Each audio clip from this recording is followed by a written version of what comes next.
how if I was a member of the public. Aiden? Yo! Back when Aiden was, you know, when he wasn't when he wasn't doxing the wife of one of his enemies and talking about gang raping her.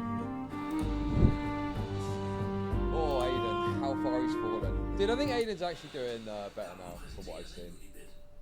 I think he's got his head screwed on again. Like reading your GoFundMe, rent, food, and monthly bills, and it's like stipulated that it's a horrible period of time. You need potentially you need funds for further action. Talk about your diagnoses, you being a victim, etc. Yes, but the money from that. Aiden's Gang for Life is back. He was your guy yesterday. I mean, look, Aiden is a conduit of information sometimes. Sometimes you've got to listen to what the streets are saying. You've got to take that on board. Even if the source is someone that wanted to murder the wife of someone he was talking shit about on the internet. Was not used to pay for that because I only got it transferred weeks after because I didn't link that to my nationwide account. Paulo just does not understand the point here. The technicalities of the situation are not what matters. Paulo probably did not spend the specific GoFundMe money directly on flying out Wolfgang. What he did was frame himself in a desperate situation, not even being able to live paycheck to paycheck and have basic amenities. At the same time, he flew his online lover out for a 3-day date. People who are crowdfunding for food don't go on holidays. Yep. Paulo's getting hung up on specific details to distract from the actual criticism. In the aftermath of these streams, more and more of the Roblox audience woke up to hear the news. And for Paulo, all the stars aligned at the exact wrong time. At some point, Paulo and Wolfgang were going to release a joint response. A deranged husband wants his cheating wife dead is clearly insane. He can certainly tell you what his wife is doing to that other man. Just like Aiden can tell you what the common people are up to, you can believe it. Yeah, exactly. Yet it was very obvious they disagreed on so much, and by now this was out of their hands. Paulo was constantly fighting with people in his Twitter circle. Jilted Roblox YouTubers like Alex Tanuki took this time to get their own story out there and moralize about how bad this all was. This then got about 1,000,000% worse when the big Roblox drama YouTubers covered the story, namely a guy called Guamgo. Guamgo and Paulo have had a rocky history, but as of recently, they had been on good terms. With Paulo's channel on the precipice of deletion, Guamgo allowed him to upload to his channel and earn money. But seeing this controversy, he jumped ship, making a video turning on Paulo and leaking some of their DMs. My life is 500 times worse than you and Michael's and Ruben's. And you all can fuck right off if you think I'm letting this cretin slander me. I have no idea what the fuck to do. I need someone to make decisions for me. I fucking hate and refuse to make decisions for myself. All these people are just total maladjusted freaks. Nobody said you have to apologise. I said this is something you guys should mutually agree to settle in private. This is something you guys should not be publicly speaking about or making huge documents. I beg for this to remain private. Now my sexual assault is being more. No. Judge, you need to start a Roblox drama Let's Play channel since your career as a comedy channel is dead. Very true. And you're all fucking harassing me for speaking out when I didn't even come out about this first. You fucking stupid retard. Meltdown doesn't even begin to describe what was happening to Paulo. He went on a 3-hour Discord stage to plead his innocence. He called into Dick again to say that he was ending everything and blood would be on everyone's hands. Oh, yeah, in the midst of this all, one of Paulo's friends and channel manager, Mugen, logged into his channel and went rogue for his own good. He posted unlisted NSFW to the channel, got a bunch of people to flag it, and with one more strike, Paulo's channel of 600,000 subscribers was gone. If you're an outsider or may have heard of Paulo a couple of times before, this whole implosion might be a bit confusing. I mean, for such a person covering all these drama situations, the GoFundMe was the way he went out. Even I was sitting there thinking this was the career ender? What about all the details of the actual allegations? But one thing I haven't spoke about in this video is that Paulo has a long history of other controversies. Either he covered the drama or he was the drama. This being on top after the dupe stuff, the Paracynical document, stuff like Homotopia, was the killer. The straw that broke the camel's back. On November 28th, Internet Adjacent uploaded the Paulo video. At over 40 minutes long, this is an extensive response to every... Let me tell you all about the gay sex I had with this guy. got a big video about all the gay sex I've been having with Harlow. About the situation. There isn't much new to say from this video, as is with all of Internet Adjacent's content. He just denies a lot of the allegations as he had done before. Yet there are some newly man-made horrors we get to see in the form of DMs. In his document, Harlow alleged Internet Adjacent pushed the idea of filming him at the Airbnb. But, as shown from Internet Adjacent's video, Harlow was well up for being on camera in extensively horny. Wonder what the tripod will be used for. Leave me gaped. Isn't that gaped? Leave me gaped and shaking at the end on camera. Make me gape. Is that make me gape on camera? Was that what it was? Bro, what is this emote in kick chat? Raw Phil Pepe. It's a Pepe with a massive erection. Dude, that is fucking gross, dude. Where did you even get that from? It's a Pepe with just a massive, absurdly sized large cock. With a pink tip. What, dude, why is that so funny? You never get that on Twitch or YouTube, see? That's the difference with Kick. You get stupid shit like that. Any detail. He then responds to the claims of him grooming Avalon. The entire grooming claim is just downright false. I have been friends with Avalon for a very long time, and at no point had I ever been sexual or romantic towards him, nor was he that way towards me. We were never like that. It wasn't until after he turned 18 that Avalon started coming on to me and offering the idea of a three-way between me, him, and Parlo. After Parlo made this accusation, I actually went to Avalon and others in our friend circle to genuinely figure out what the f is going on. Parlo made this claim, but was going to drop it after Avalon put pressure on him, but is now using it again because Parlo has the biggest victim complex in the world. Internet Adjacent also made the choice to combat other allegations that people weren't really talking about. Before being exposed, Wolfgang would appear on some drama live streams. One of these was the Oplock, another YouTube drama streamer with around 2,000 subscribers. And during his look at the situation... The zombies made me think of this post that I retweeted earlier. Look at that, man. Look at that. Different times, guys. Reminiscing. It's like looking for old wedding photos.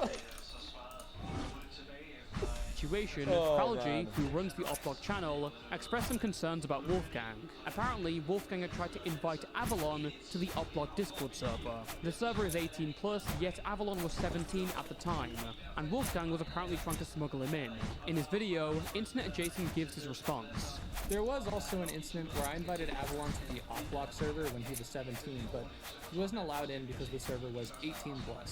I invited him there because he wants to be a manager for a lot of YouTubers, so I figured I could invite him to a server with multiple creators so he could potentially rub elbows. When Avalon joined, he was put in the verification channel. Rawfill is DSP's main restreamer who restreams every stream DSP does. Oh, I see. Okay. But why has he got a Pepe with a massive erect cock? I don't really... well, it's actually coming in quite useful here because of the drama that we're talking about. But for a DSP stream, how is that going to be useful? And when I asked the owner if he was allowed in, they said it was only 18+, so I told Avalon he had to leave. People are trying to spin this as me wanting to put a minor in 18+ space, but the reality is I just wasn't aware of the age requirement for the server when I invited him. He never got past the verification channel, and I mean, the Oplock server isn't it's not for anyone, so I didn't assume it was 18+. Wolfgang's point here rests upon almost impossible standards. To say that he didn't know the Oplock server was 18+ is just improbable and insane to me. In that case, he would have ignored all promotions of the server where it says it's 18+, the very first rule on the server, and the Welcome Mat channel where new users were immediately asked for their age. According to Falgi, Wolfgang directly tried to get him into the server, using his position to get their favor. In the 24 hours following this upload, Internet Adjacent saw his video was getting positive reactions. He gleefully went on a victory lap and left his channel in the hands of his good friend No Sleep Jerry. Yet whilst he was celebrating, Wolfgang was bringing attention to himself. Some people noticed how weak his point against Falgi was and knew there had to be something deeper. That led them to his Discord server. On December 2nd, Beckett of Cope and Seas went... Yo! Wait! Hang on a minute. You're telling me that Beckett's involved somehow? I don't believe it. That is unbelievable, dude. Every fucking time, dude. Every fucking time.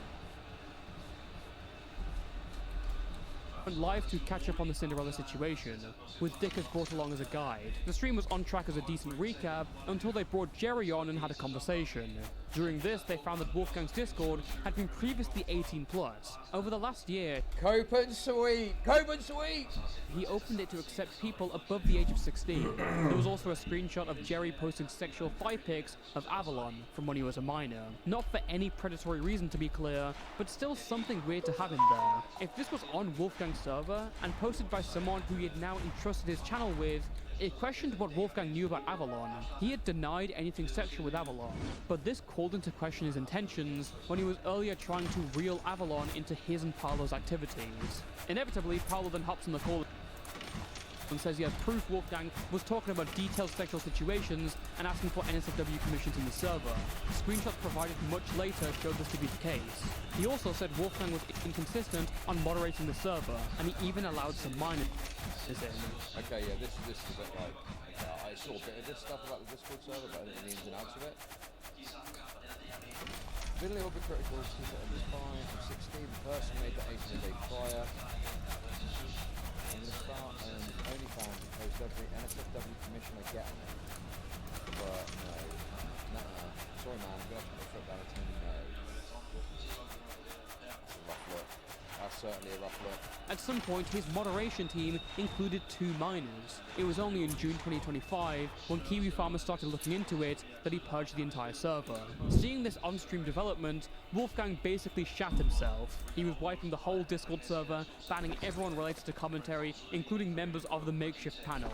He then changed his Discord name to Leave Me the F Alone. Obviously, he was gonna have to answer some questions. So you were sexual with Avalon before he turned 18, right? You lied about that. I was not sexual with Avalon. I mentioned topics that were, at the very least, inappropriate. And you invited him to join in on free. Did not invite him to join in the threesome. So on the 21st of September, you asked Paolo about a threesome. On the 25th, Avalon recalls a conversation you had and then shares a message of you sharing a DM between you and Paolo where you're asking if you'd be involved in a threesome. This is why you're on call together. You asked Avalon first about this threesome. We were talking about it. That's a slightly different thing that you said before. Apparently he's bringing it up. He's coming on to you. When you were talking to Avalon, you asked him first, didn't you? Harsh BDSM master Dickers. Dude. Good old Dickers. Gonna start a podcast. Me and Dickers are gonna start a podcast. It's gonna be great. You say, well, you know, we were talking about it. Who asked who first? I believe I did, I guess. We were talking about, Right. We were talking about... Fantastic! Okay. And you asked him before he was 18, didn't you? We were talking about, the bounds of, like, what is allowed in our individual relationships. And those were sexual topics, weren't they? He's got him there. He's got him banged to rights. If you were talking about those were sexual topics, weren't they? Yeah. You also lied about the fact that Avalon is apparently trying to push Paolo to be able to remove Paolo's claims about you and Avalon from Paolo's video. That was what he told me. That's not what he told you. I've seen the DMs.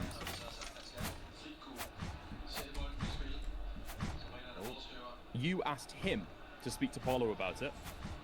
Yeah, and then he was like, said, I'll sure. see if I can get something in the video about it. The way you framed it in your video is if Avalon really wants Paolo. He's really been trying. I believe it's exactly what you said. He's been trying to get Paolo to remove this from the video. Because nobody wants him to talk about this. It's not true. You asked Avalon to pass along a message to Paolo. True or false?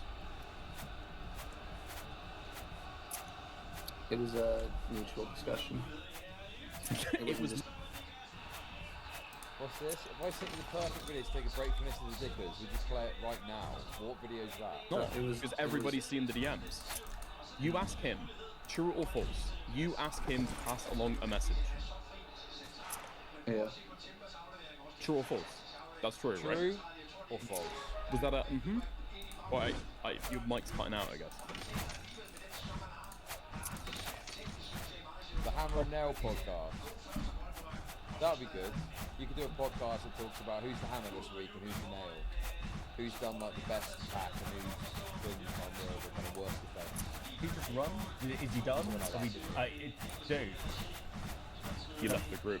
This call-in is really bad, even if you're not confident in saying anything. Dude, listen, it's a bit awkward because he's here now. But yeah, Jim Lee is very funny. Jim Lee's kind of super chats and donations and stuff makes me quite entertaining. I always find myself on a little chortle of what Jim Lee's got to say, to be honest with you. There was some bangers last night, like that. Definitive about Wolfgang and Avalon, he's been caught on multiple blatant lies. Cast your mind back to his video and his statement on him and Dude, Joe Mack. I unbanned that account, didn't I? Yeah, Joe Mack is very funny. Where's Joe Mack? That is aging worse and worse by the minute. This really is Dickus' finest hour in this entire drama. The revelations almost hide the fact that Paulo spent the last 2 hours egotistically arguing with the panel about Internet Jason preying on Avalon. Completely supersedes getting baited by Tyrone 9000 in the chat over and over again. On the rare occasion he kept quiet, the accused just buried himself. On December 4th, Wolfgang accepted a live interview from Joe Mack complains often about you and Cream into chat. Yeah, I know. Joe Mack fucking hates me. But, you know, he's funny sometimes.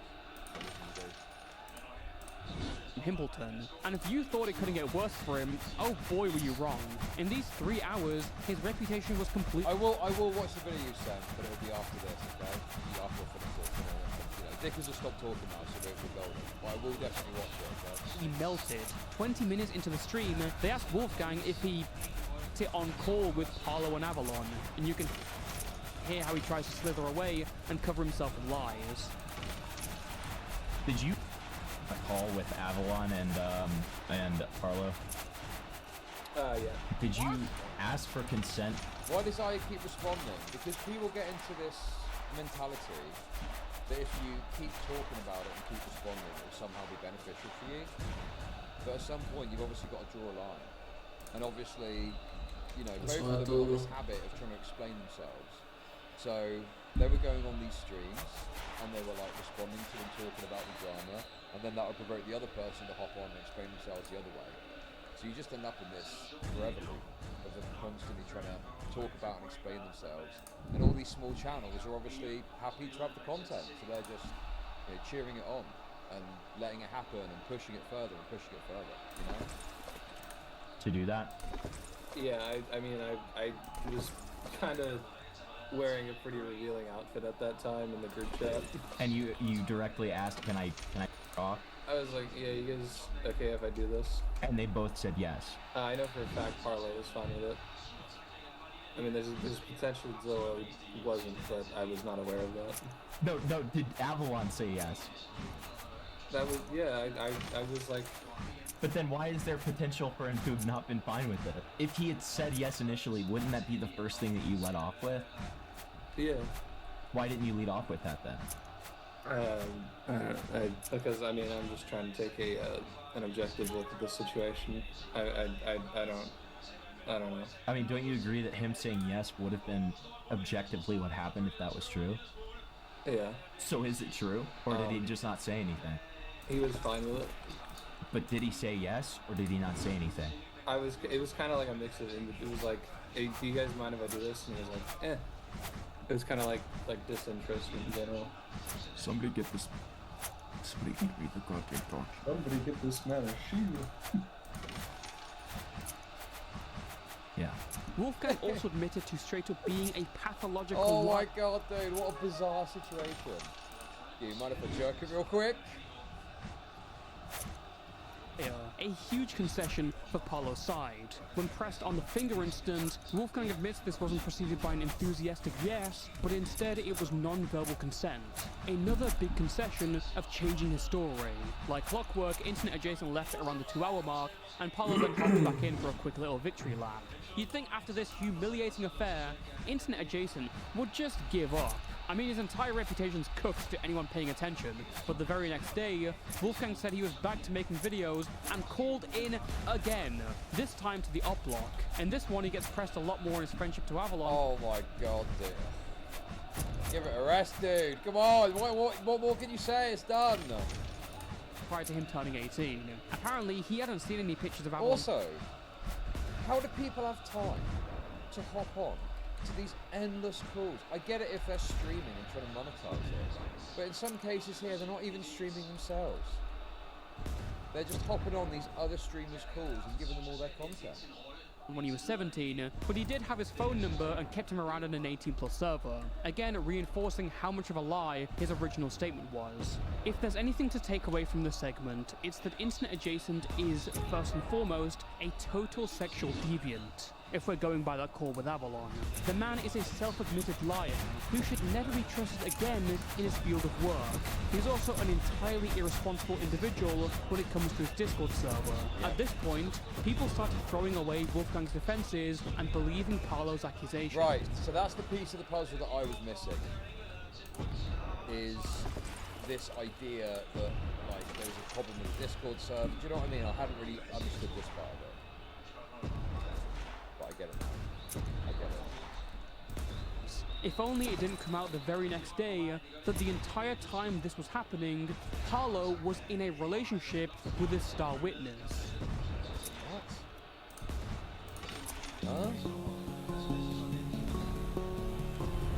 On December 5th, 2025, Himbleton posted a Twitter thread with a 7-minute call attached to it. Inside this call, Avalon is bragging to Alex Farron about getting with Paolo at the Airbnb and his plan to cook and humiliate Internet Adjacent. If it went public, it would have to be done like very right, and it'd probably have to be seen as like some sort of gay up against Wolfgang. Right, but it's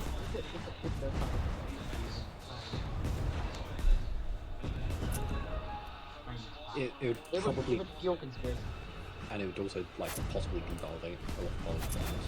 Shouldn't be mentioned until it's like helpful to like Paolo's side. But for about 15 minutes before Wolfgang woke up and came into the living room, like me and Paolo were making it. The second that Wolfgang came in, Paolo immediately got up and went to the opposite sofa on the opposite side of the room. He was mentioning how he wants me to come back with him to his house, so and like he wanted to spend the night. We were chatting and he was into me and he was probably horny. And he just kind of like reflected that on Wolfgang. We basically had this thing called Operation Wildfire. Do you feel like the guy from Clockwork Orange? Dude, I'm a bit tired of it. It's, you know, well, I'm gonna fuck off to the second channel so I can just sit there disinterestedly watch the shit I don't care about. For a bit of extra cash. No, dude, I just, I had a late night last night, obviously. Got to get up quite early this morning. You know? It went on for about a month. Basically, we were like, Wolfgang's annoying as... You fought for your life till 3 AM yesterday. We wanted to drop in for a while, like before all of it. We decided, like, while we're at it, we might as well have the achievement of cucking him. Because he was so obsessed with Paolo. The achievement of cucking him. These people are so deranged in how they look at things. It's like, Wolfgang obsessed. Oh, next week. I don't know. There might be a weird schedule for next week, but it won't be as crazy as this weekend. Yeah, next week we'll get back into hopefully not largely the normal schedule, and we'll be doing a gaming stream on Friday. I just need a new game to play, you know? I've Apollo for like 3 months. Didn't even take me 30. Nick's making you lose sleep. It's only because I had the kids this morning that I had to get up early. But also, I'm still jet lagged. I'm still giga jet lagged. I need to sort of jet. It's the worst jet lag I've ever had in my life. You know?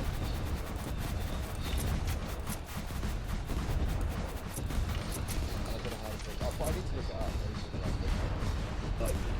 We're just kind of laughing to ourselves because we know when we spoke with the new one, it's gonna be so. I'm gonna drop it, and then I'm just gonna say, oh, by the way, you know, tell you like we're obsessing about it like 3 months straight. Yeah, booked in 2 hours before we landed. You can basically clip anything I say, except the about Apollo. Okay, aside from the fact that it is very funny that there was yet more stuff going on in this Airbnb, this is our first full picture of Avalon we've gotten so far, and it paints him out as a total snake. In case you've forgotten, this is a guy who is Internet Adjacent's channel manager. The fact there was even a whole group gathering under Operation Wildcard is pathetic. Oh my god. Operation Wild Card.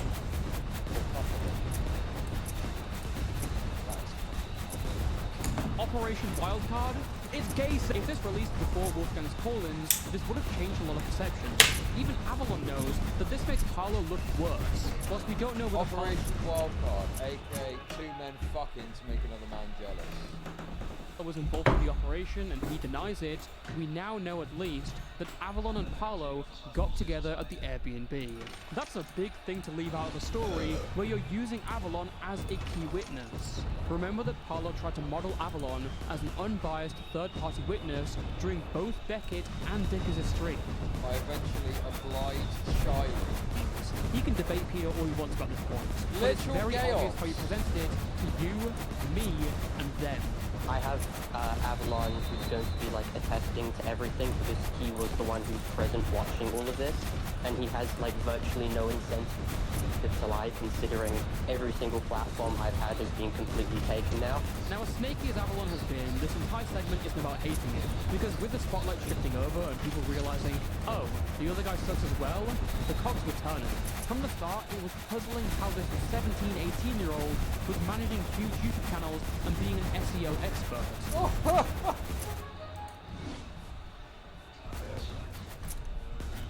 Oh man, all these... Yeah, that was the thing that I took away from this story. Is everything was... Yeah, everyone involved was just a weird freak in one way or another. There was no kind of like clear winners or people that came out on top. Everyone just kind of lost in various As I said before, his docket of work was blowing up off sexual furry memes from a young age. Some people speculate that the strange people around Avalon affected his change in content. In particular, it mirrored that of Vexium Swift, furry meme poster by day, adult star on Twitter by night. Vexium is a strange individual, especially someone knew him back when he was doing comedy videos. He's an excessively sexually explicit person. Jeg kom nu wave 12, jeg var over 100 i går. Tror 100 et eller andet. You do start to hear alarm bells ring. 103 stykker. Vexium of anything because truthfully, I don't fully know what happened. But when I hear that Avalon was accused Vexium of anything, NSFW Twitter account, 2 clicks on the front page, obvious EPI everything because truthfully, I don't fully know what happened. But when I hear that Avalon was following Vexium's NSFW account... Yeah, dude, I gotta say, I'm hoping... I mean, I was a bit late to the market, but the most Starview stuff, you kind of hope that would have caused more. Do you know what I mean? Well, I guess it did, but it's all amongst weird YouTubers. So unless you're into YouTubers like that... Vi skal have mere liv her på kasse nu, lige om lidt. Det er vi nødt til. As a minor... Yeah, but did Osama watch the video? I would have thought Osama would have been that like, why not right? That's something. If Osama watches the video, that could be something that should. Jeg glæder mig til, at vi kan få prestige-ting igen. Prestige level. That makes me suspicious, when his only measure to keep him away was to reply saying, please block me, instead of actually removing him. That's... Someone thinks the hand drop is an admin shit, does he? Oh, is that a little thumbnail? Skal have 30 på.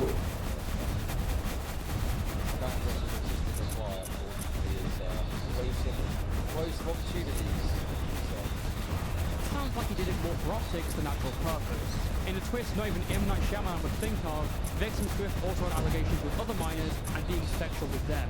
This turned into the Vexium Swift drama, which is kind of the prequel to this. Upgrade of the castle. We got recurring characters like Avalon, Jerry, and even Wolfgang himself. It took a year until Vexium gave a full response to these allegations. There's a lot of other stuff he addresses, but the things that I'm interested in are these leaked calls that Vexium had.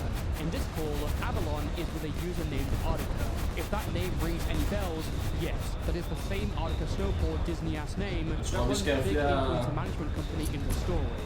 Apparently, Artica approached Avalon about making an NSFW company together. Avalon was a minor at the time, around 15 to 16 years old. Vixium shows that Artica was 21. That context only makes this clip far worse, where Artica talks with Avalon about flying him out to the UK. Yes, travel plans. So, I have to make a decision on if I'm coming to the UK on the 11th. So what's the deal here?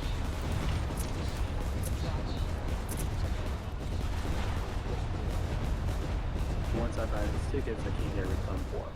If you want a ticket, I can go ahead and buy them when they come out on the 11th. But I need to know that for sure, as they're not refundable. Det var ikke så godt. Nu har vi kun halv liv. We've got 10,000 for the trip. Nu skal vi opkøbe, nu skal vi købe liv. 5K. Not only are these videos disturbing, it calls into question the entire process around Artica and his company. As far as we know, they included 3 YouTubers: Arlo, Internet Adjacent, and Granta, as well as Avalon, obviously. There's also someone called Alex, but I'm not entirely sure who this could be referring to. At least 3 of these people were fighting with each other online, and at the very least, this influencer management company had a case of interpersonal relationships for malicious intent. Bro, what am I seeing here, dude? There's no fucking way, bro. What is this? This is your fan base. Gaining low box video in shop. What? This is this is nuts. Oh come on, why give the snake crap? He's already screwed over every friend he's had.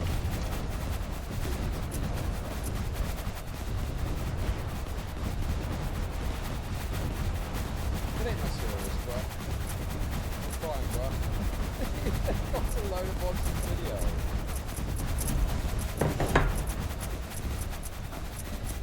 Nu skal vi til at lave prestige her. For nogle af de her. Prestige. Ultimate title. Lonerbox Sweets and Logic offer no pushback and call out for its recent antics.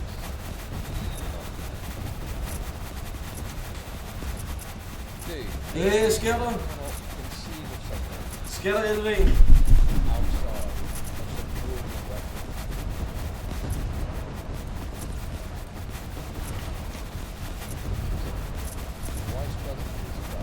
What's up, LV?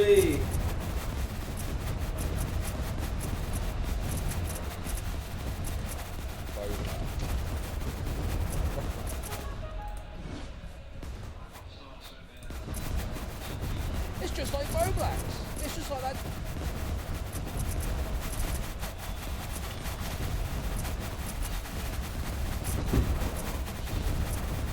Vi skal have opgraderet nogle af vores skibe nu. Drama guy.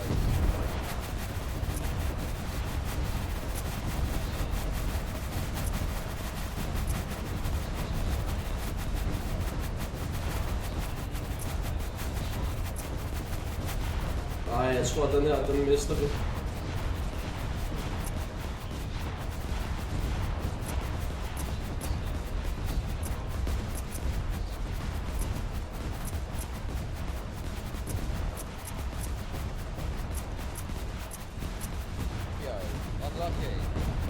The Nova Influencer Network, which is the name of the company, is something I find so fascinating in the story. After all, how did Artica get to this position?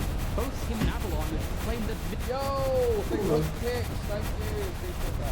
Mr. Beast had offered them $1 million to sign to his team. This is most certainly an obvious lie. But what kind of management company would have CEO tell such a lie? And what might concern me more is Artica's relationship with Avalon. Well, we would start to find out more details to all these suspicions through a complete accident. On December 9th, 2025, Dickers was live covering the usual internet drama of the day. About 6.5 hours into his stream, he received a message on Discord, one that wasn't meant for him. Before this, Dickers contacted Artica about why he terminated Wolfgang's influencer contracts. Artica sent a statement saying Wolfgang tried to keep secrets from others. Pretty vague. He then said everything should have remained— His worst shirt. Wait, what? You're tracking the... Wait. You're tracking Dickers' shirts. Dress code. Private, and extended an apology to everyone involved. All fine, except 20 minutes later, Dickers received another message. In this one, Artica is berating Paulo, Wolfgang, Avalon, and Alex for not shutting up. He also rants at how this streamer that everyone was afraid of, aka Dickers, was milking cash out of his apology. Artica ends his message by going at everyone one by one, saying to Avalon that he should know better. Despite everything, Artica, Avalon, Wolfgang, and Paulo were still in some sort of business group chat. Artica deleted his message, but it was too little, too late. Dickers had a Discord client that saved deleted DMs and pulled it up on stream. And now their Discord status has gone from do not disturb to invisible. Artica then makes some out-of-this-world guess that Dickers would have a client that saves DMs. Obviously, he was watching the stream. Dickers asked, hey, are you listening to the stream? Because, I mean, yeah. Artica then plays dumb and says he didn't know Dickers was live. This blatant blunder led to Artica calling in and facing the music. Is there a group chat right now between Wolfgang, Zillow, Paulo, and Alex and yourself? No, there was, but it's all been deleted. But you typed this statement out with the intention to send it to several other people? Yes. Did I actually do it? No. What's the collaboration between these people then? Why are these people all in a group chat together? Honestly, I don't know.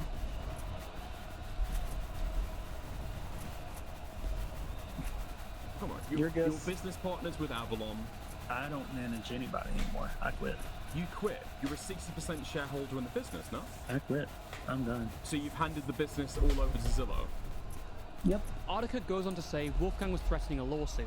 This would have been both against the company, as well as Artica and Avalon personally. This gives us more of an... The vape. There's the vape. There's the famed Dickers vape.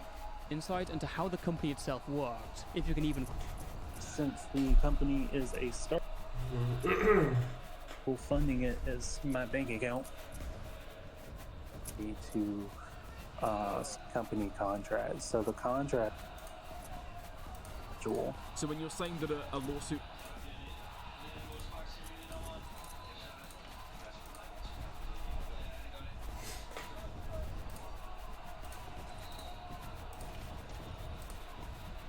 There's a business. Oh my god, dude.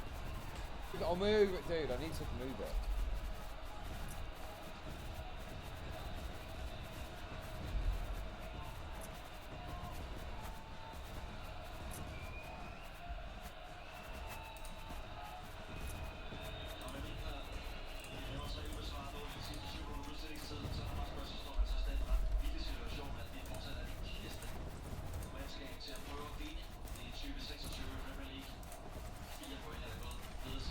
So.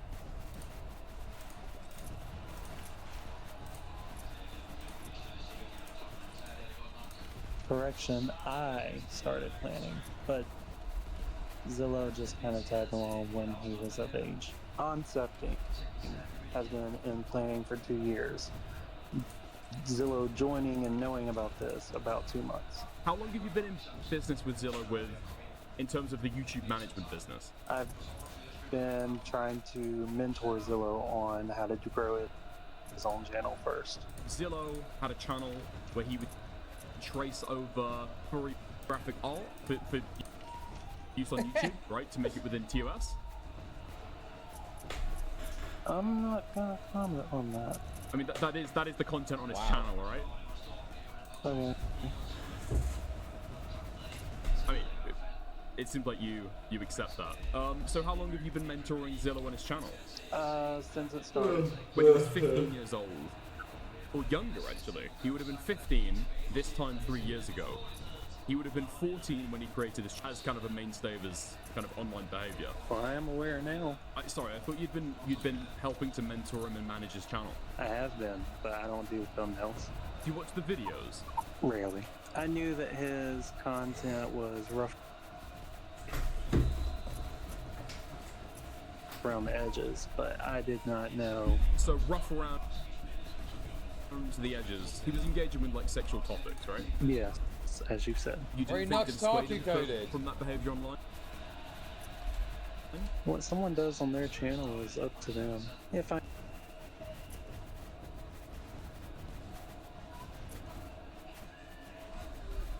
am mentoring them on how to look at their analytics. I don't mentor the content. Just get fucking refill. You gave him analytics advice, but you never had a conversation of how the analytics transition to the content that he produces.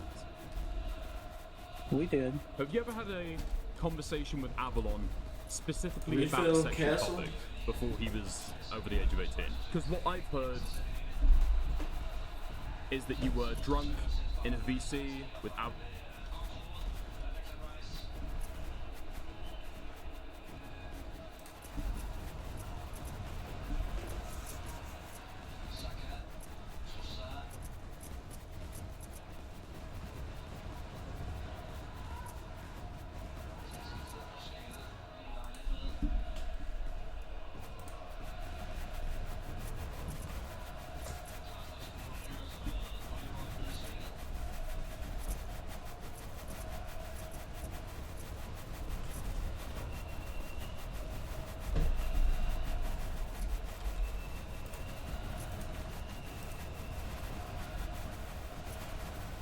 What were we talking about a little while ago? The in real life meeting. We're going to go do some content with Dick. Prison Freeman. And was it someone else as well? That's the only hope we've got left, guys. It's all a little left in the tank. 16, or possibly slightly younger. Sure. That sounds more than a mentoring relationship. If you're having conversations about your work with him when he's a kid. That is true, but I was drunk at the time, and I do apologize for that. Everyone makes mistakes, and we're just right now we're just turning in I noticed that Dickers is very comfortable around all these gays, like in his natural habitat. Very good observation, very true. mental disaster and me being drunk into profit by having this conversation. So this is the conversation you had with Internet Adjacent, the 26th of Den här den kommer inte spela. Thereabouts. You talked about starting concepts. So discrete lineup, Pringle scan was one of the ideas that we came up. And we just have a list, and that's it. But so given the fact that you had this business idea with Avalon over the last 2 years, would you characterize your relationship with Avalon broadly, now that they're 18, in retrospect, as pretty sexually inappropriate?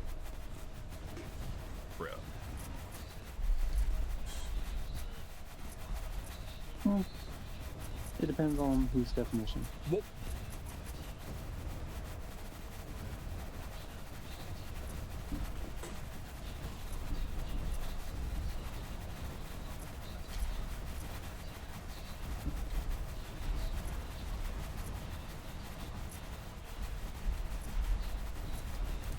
About Avalon that made you think that you wanted to go into business with the guy? I mean, going into business with somebody who's 16, they can't invest a lot of money.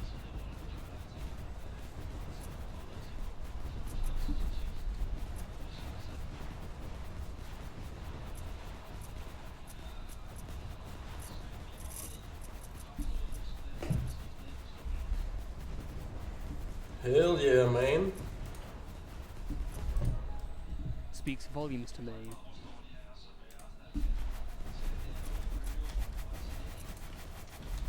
So, where does that leave all our characters? Well, Internet Adjacent left YouTube, then came back. He's still trying to slop his way through everything, despite the alarming revelations.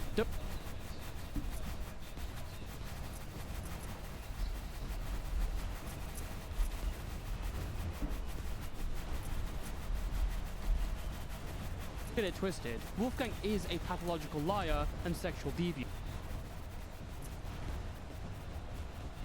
And that's me being kind. The allegations that have now made him stand out from the boundless world of slop commentary may very well Det er fedt det her spil, man. Man skal bare lige ind i det. a 3-hour video responding to everyone. In terms of internet adjacent, it's okay. Bro. What autism possesses you to do that, man? Let's be real, Chud's afraid of dickers. I'm dodging dickers. I don't want to get dicked. Then you got dicked. In terms of Paulo himself, it's pretty slow. Vi er nødt til at gøre noget ved det her. Vi skal level... Framing certain DMs. Så er der noget tower defense, ja lige præcis. Det er inden for chatten af, der har bygget det her spil.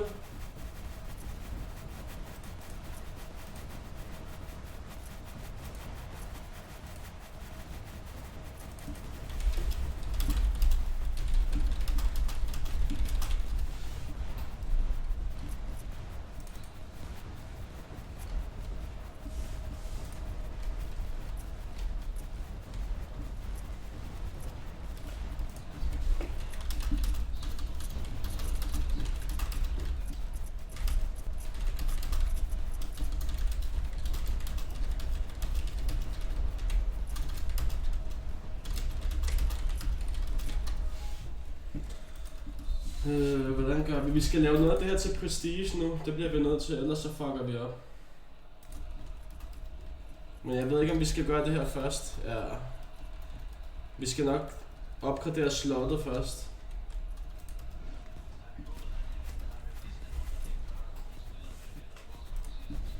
Hvordan gør vi? Vi skal lave noget af det her til prestige nu. Det bliver vi nødt til, ellers.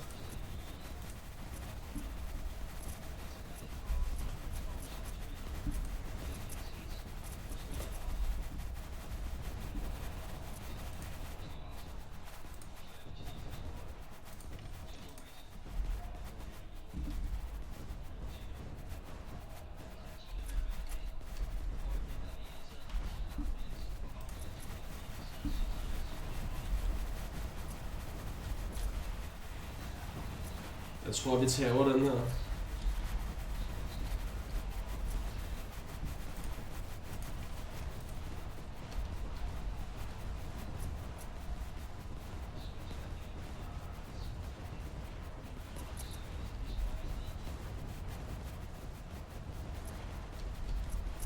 Okay.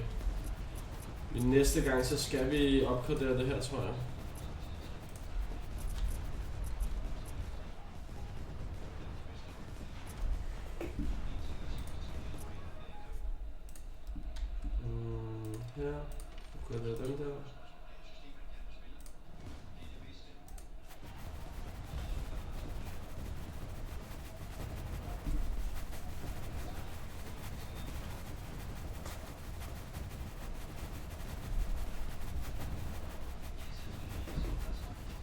Man får ikke særlig mange point, når man skyder på de der bosser der. De giver ikke så mange point.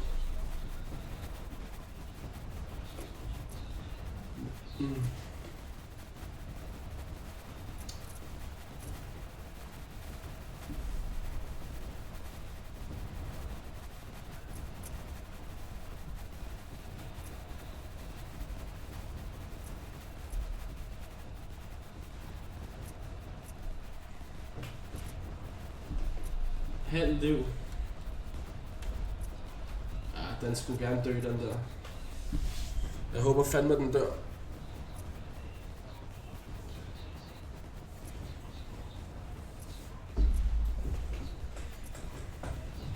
Mister slet ikke liv, den der. Fuck.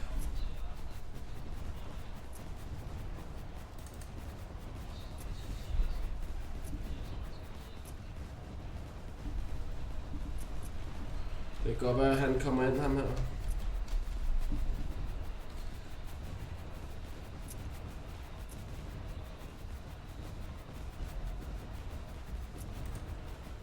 Vi bliver nødt til at fucking få det skib op. I level.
Det er ikke godt det her.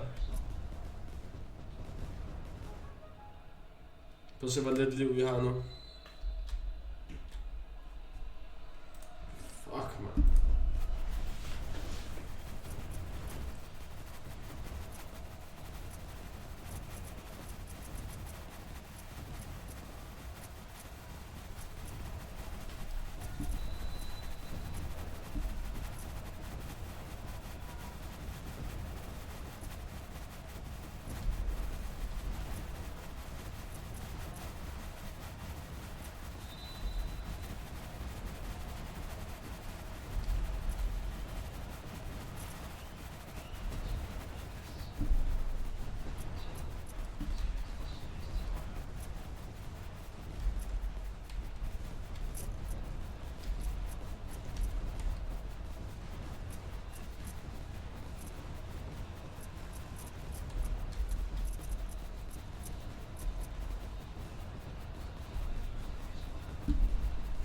Okay, vi kan...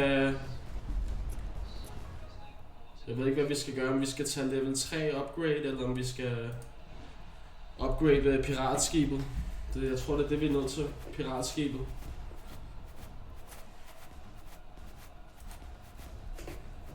Lige om lidt, når vi kan, så skal vi gøre det.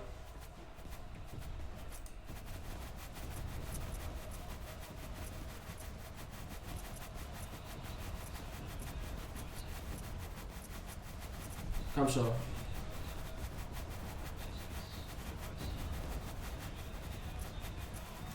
Sådan der. Nu burde vi godt kunne klare den.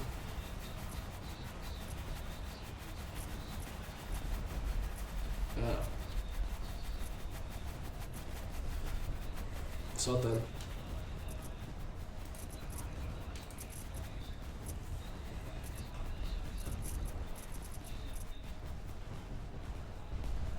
Jeg ved ikke, hvad skal vi give? Vi vil nok købe noget mere liv. Så bliver vi nødt til.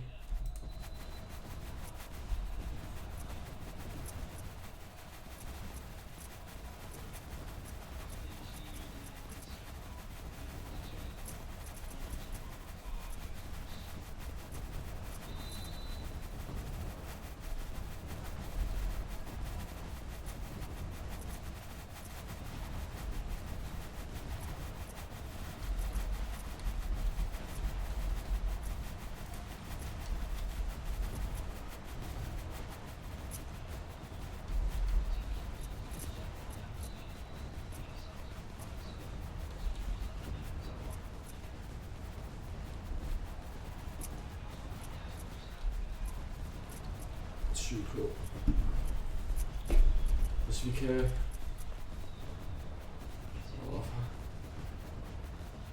Den her, den får mest damage på mage.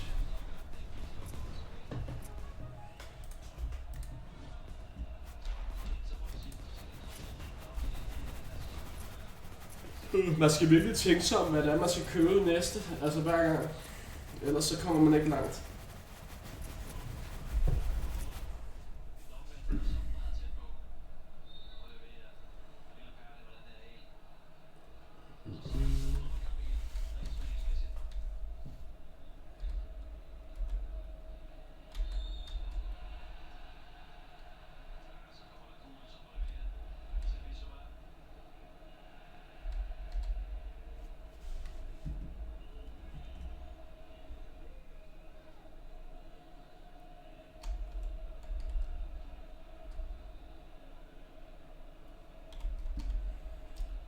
Okay, lad os gøre noget her. Opgraderer vi der. Vi har 2 prestige-skib nu. Det her kan vi også godt lige gøre. Bum.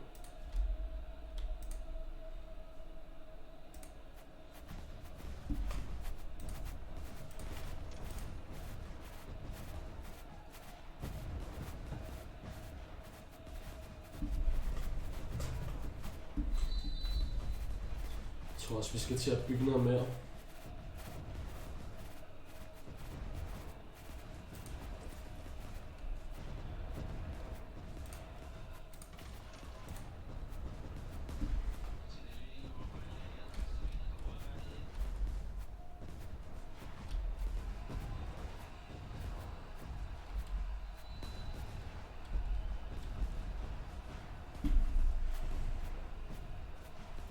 Goddamn shield.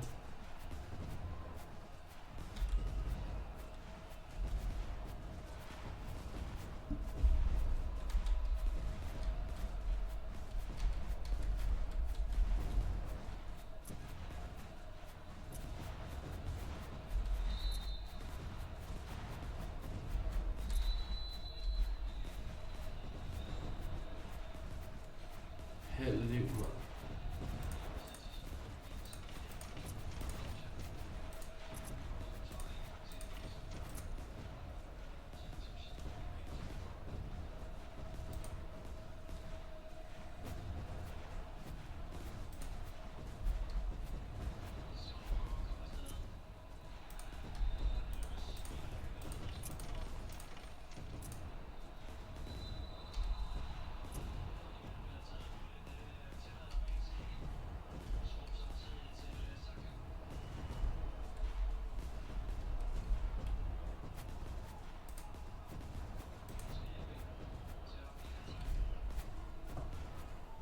Fuck, kommer den ned, den der? Det gør den kraftedeme.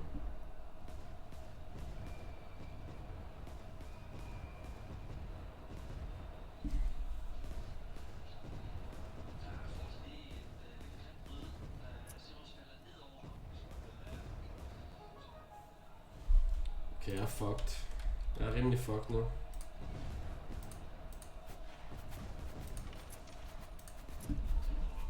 Jeg tror, vi skal bygge mere.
Jeg er for lange løg, jeg hører den der lyd hele tiden.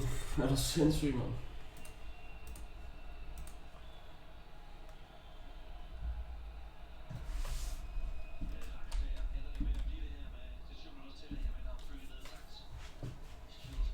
Skal vi altså have fyldt op her.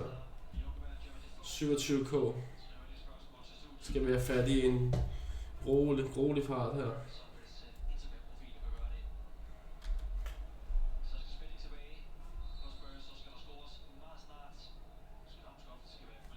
Refill.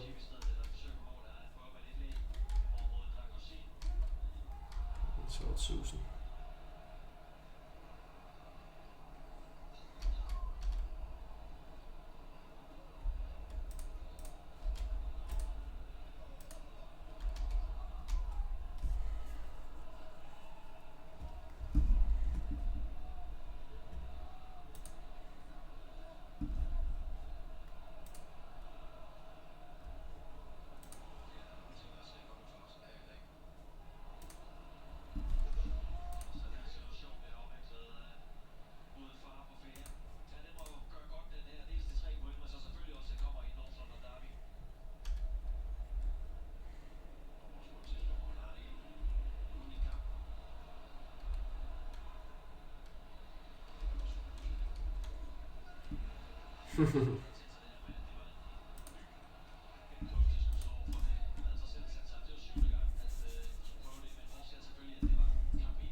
Præcis. Præcis.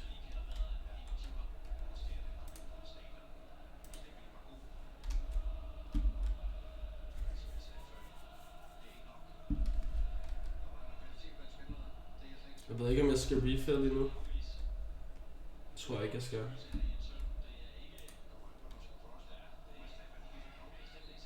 Sådan der.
Fire 1 mand.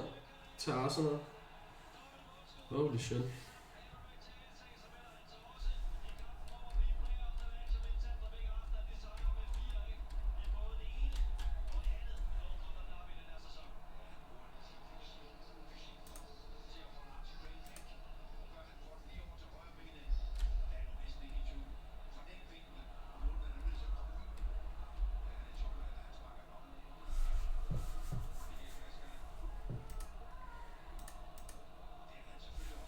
Okay.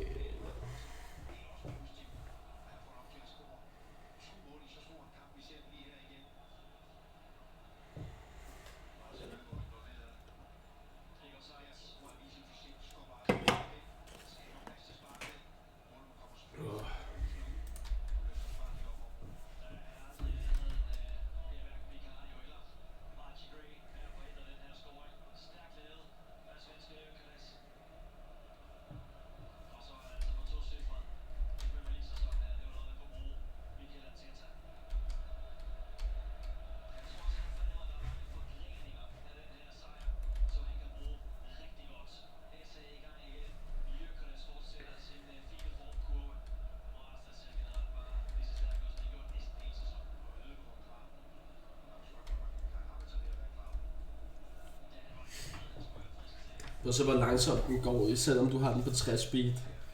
Det er fucked up.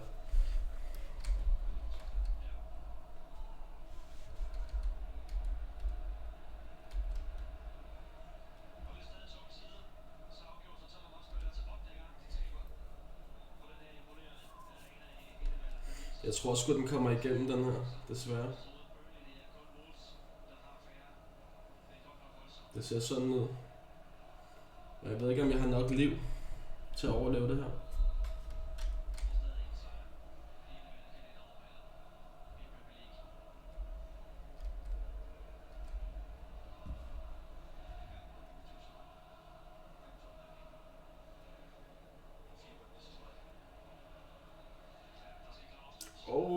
Jeg er tæt på at dø.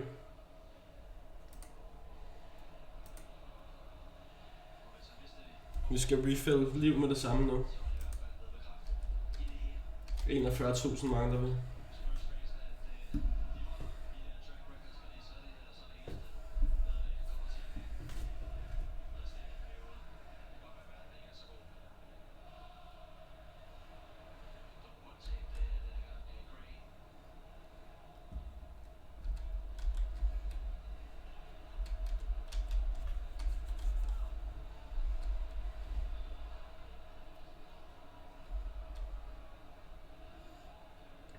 Jeg må sige, det er ikke lige så clean, som da jeg var oppe på hårdt, de der level 100 i går. Der var mit build meget cleanere. Det er ikke rigtig så clean nu.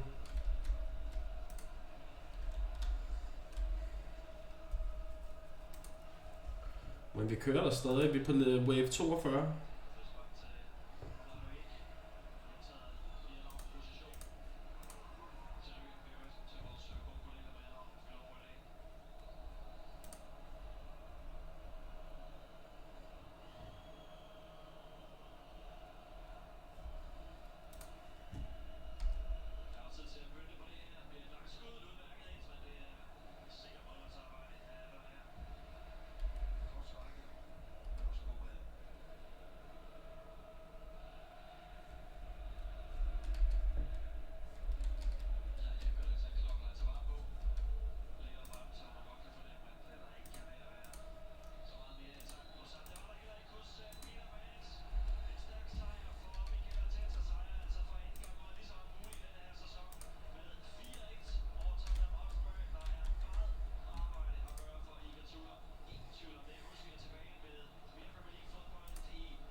Vi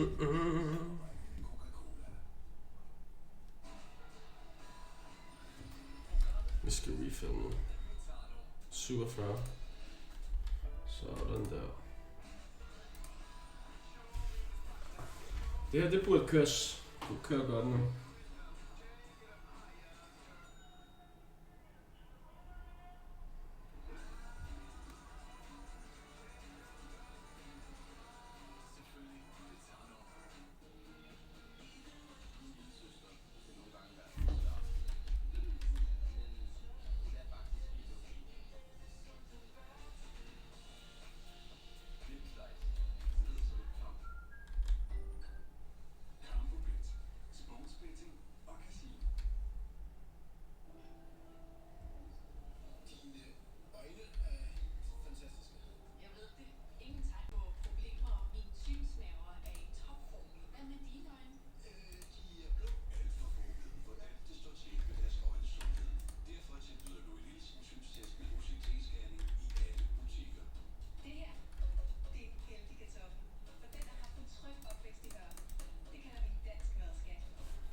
Tror jeg også, den her den kan slippe igennem.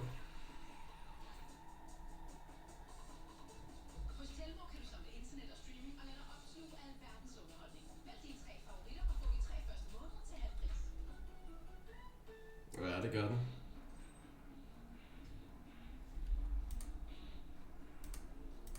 Det gælder om at spare penge nu.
Upgrade.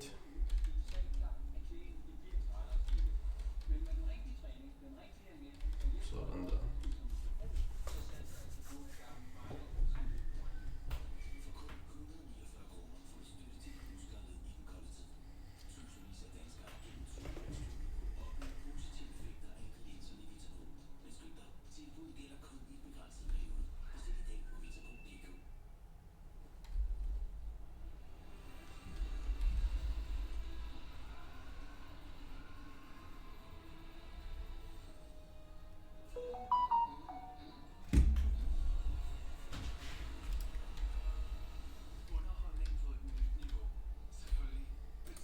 Skal opgradere nogle af de her.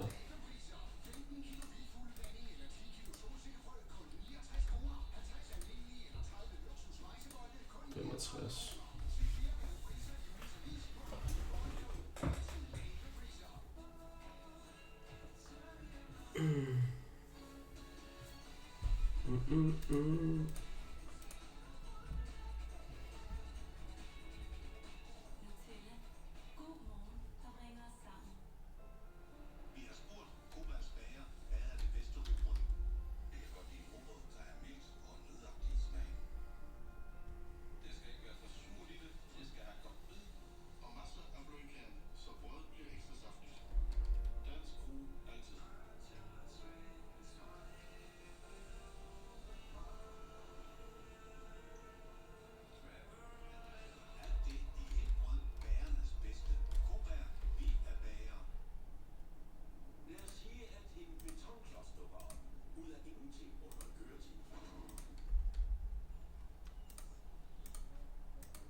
Hvad er det nu, det koster at lave level up her? 144.000 til næste level på skibet. Boss wave.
Time on the ball shot.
team like Arsenal, I think there's a big difference between first and second half. Second of the first half with Spurs, you can still see a little bit of structure in how they wanted to defend, dropping it deep a little bit. Also in the press at times, stepping out 1v1s all over the pitch and occasionally winning that ball as well. But you need to try to keep that up for the full 95 minutes or 98 minutes. In the second half, they try to play out a bit more, and then spaces become bigger, and then we know against another sort of a more variation. When you've tried for 10 minutes to play your way out and it's not happening. No, of course. Should they not just try to go a little bit long? No, I totally just variated. But I don't think that it wasn't there. It wasn't there for the players. And we sat here, we're looking out to the bench. What are they doing? What's the new coach doing? They're not doing too much because what can they do? They don't know the players well enough. And in all fairness, he made the 3 substitutions that he could make, and that was all he had to shoot from the bench. The only thing I would say, of course, you want to go maybe they're long sometimes. They go on so long, then they can do it. But you need it as well. Vicarious, his kicking is not big alone. We weren't happy with that. Yeah, when we talk about it, only goes the halfway line, so you can't really put pressure up and go long either. So they have a lot to work on. It looked decent. I thought the Spurs in the first half, second half, we fell apart. Yeah, they did. There'll be a lot of worried Spurs fans. More on them on the way. But let's take a look back at some of the good moments for Arsenal in this game. We are going to be joined by one of the goal scorers, Victor Gyökeres, a little bit later. So for now, let's focus on this man, Eze, who just loves playing against Tottenham. A hat-trick in November, 2 more goals today, Freddie. Yeah, but he's out and 10. Like, he plays the ball directly, and that's one of the things I thought in the second half as well. When he gets the chances, he plays the balls when he should. Of course, there's a little block. You can see they're not used to playing in a back three defensively. They do it a bit, but Gyökeres hits that really, really well. But often here you see it's direct. He knows what of course everybody knows what they're doing. But here again, bang. I think you could take one more touch and he would have scored there. But I like when I see him. He's not really like here. You see that was touch, and then bang again, one touch, and that's what I mean with that feeling. He's a real 10. Sometimes Arsenal are a bit passive and they hold it. But he's much more direct in his game, and it suited him well today. Just one touch again, and then through, and then he can score the goal. So nice day for him. Maybe not the best defender. It's a great view of the I'm goal. trying to remember who earlier. I think it was probably last year you said somebody was floating. Who's floating, and it reminds me. I mean, he's such an elegant player, isn't he? He is actually a really sort of beautiful player to watch. It's one of them you want to pay to come and watch him play. And Arsenal hasn't got many of those players, but here it's brilliant when he's on that kind of form. No, but I think when we saw them at Wolves, for example, when we talked second half, they actually saw that game in the car and went because I wanted to have in my mind what went actually wrong when they're playing against Wolves. That's a good 2 years ago, man. No, I felt like no, but it's good food. Sometimes but sometimes we talk. Let's go off. I'll do my position. No, but I felt that often when maybe the opportunity was there, like we saw, I say one touch, go forward, you're back, touch there, we go sideways, we control it. We're playing a team that's not that great. They're last in the table. We can do it this way. And I feel like when Eze is in that position, he doesn't think that way. He just is so ingrained from being at Palace, maybe then you have to always create something. You have a chance, you have to do something, make something, and he does that here. And I think they should use him more than they do. Yeah, 18 games he went without scoring since that hat-trick in November before he got another 2 today. Your thoughts on him as a player, because he's just so wonderful to watch. Slow. He's Yeah, skål den, ven. clear understanding what his teammates are as well, so he knows them with his one-touch football. He can find them, and from there he creates spaces for his teammates, but also for himself. So it's always nice when you're playing in a team with those type of players, because it gives you so much extra, it gives you so much quality, technically, but also the goal scoring performances that he's putting out. It's great to see that. How important could he be in this final push for the title, a player like him?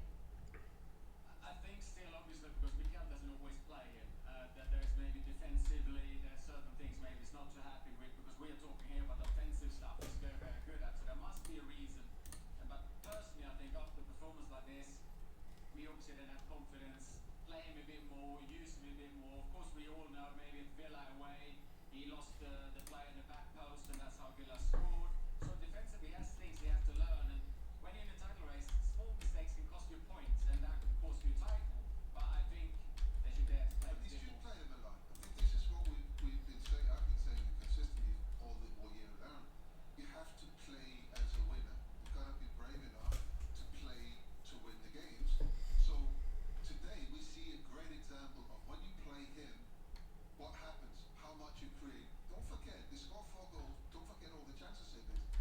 difficulties in and around all of that all the time. And this is something everyone you hear, every pundit, every expert, everything you read, they're asking for a little bit more of this from the potential champions. And But can you play him together with Odegaard as well? Kenny, what do you think? I think how Arteta plays, he plays a lot with balance. I often thought it's a boring word, but it's the team in balance. And who you play against, obviously, you play against certain teams who can be a bit more offensive, maybe. So I think certain games, especially Esse plays from a wing and then Odegaard in the middle. But I like to see SS as a 10. Nu kommer der skillinger ind.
Holy shit, man.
Jeg hader det der self-repair, når den der boss, den laver self-repair på sig selv.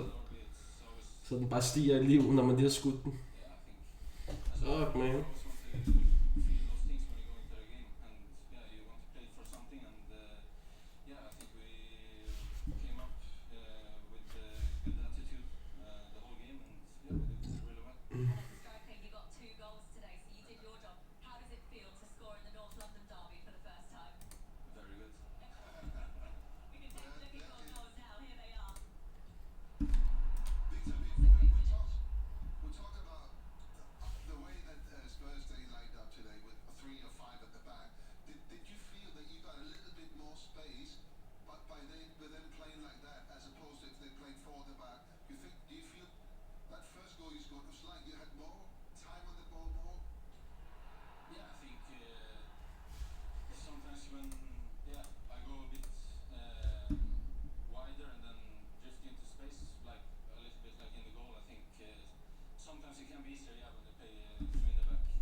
Space was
your countryman there. You must be proud seeing him put in a performance like that because he has been under a bit of criticism at times this season.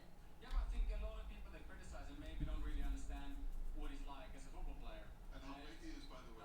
No, but he's a tank. Like that hurts to play against him. That's why I wanted to bring it up a little bit. When they go, yeah. No, but when they go for him. Der skal I pisse, jeg kommer lige om lidt. Wrestling games, I thought it was a bit pathetic because Gabriel, when they took away the goal for Spurs, almost like the ref went after, oh, we can do whatever, hold his shirt, do whatever you want. But he tried on it, and then he scores 2 goals on top of that.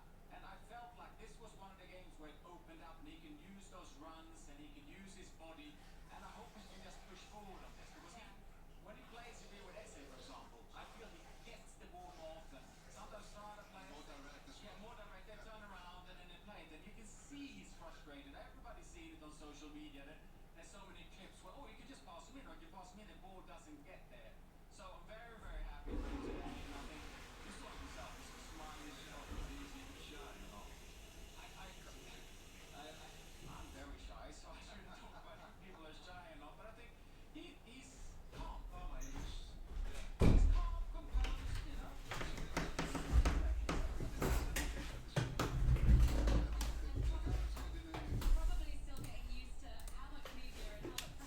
Så er det bare, hvad vi skal købe, mand. Jeg ved ikke rigtigt, om vi skal opgradere skibe, eller hvad fanden vi skal gøre. Det er lige før, det er det, vi skal gøre.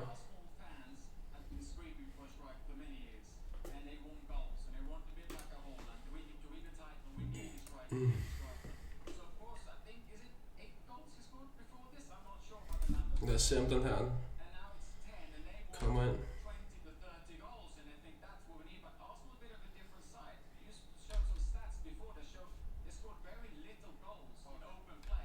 Han kommer nok ind, ham her. Ja. Desværre.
Vi er alligevel kommet op af, vi er på 67 nu, state wave. Jeg var over 100 i går, så svært er det ikke.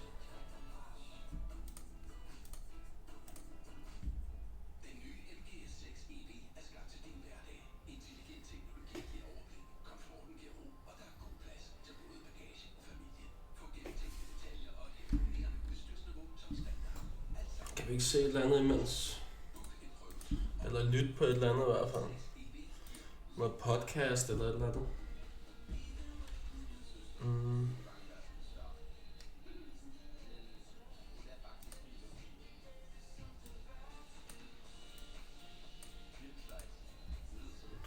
Hvad laver det på kick?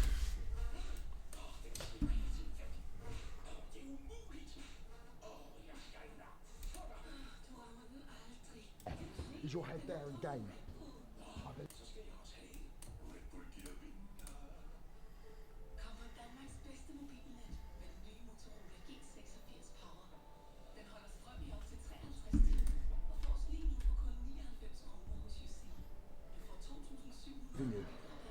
I fucking believe in you, mate.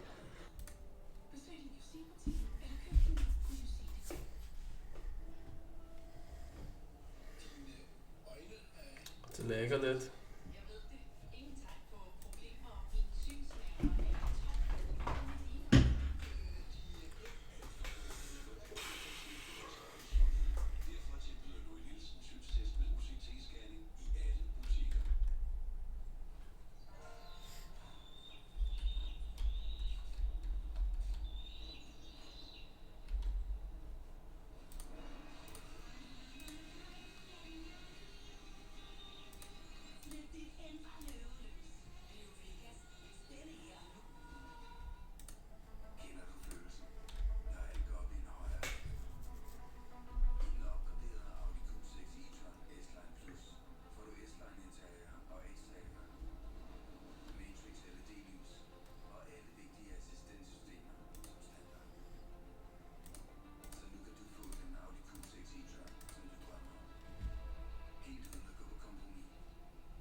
Det lyder helt sygt.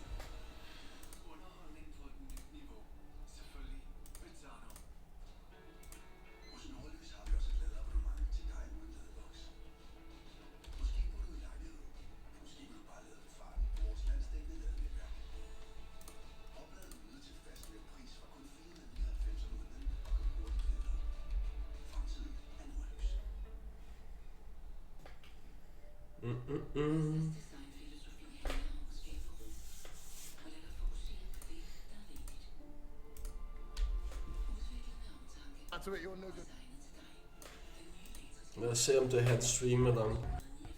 Jeg synes, alt lagger på Cake for tiden, man.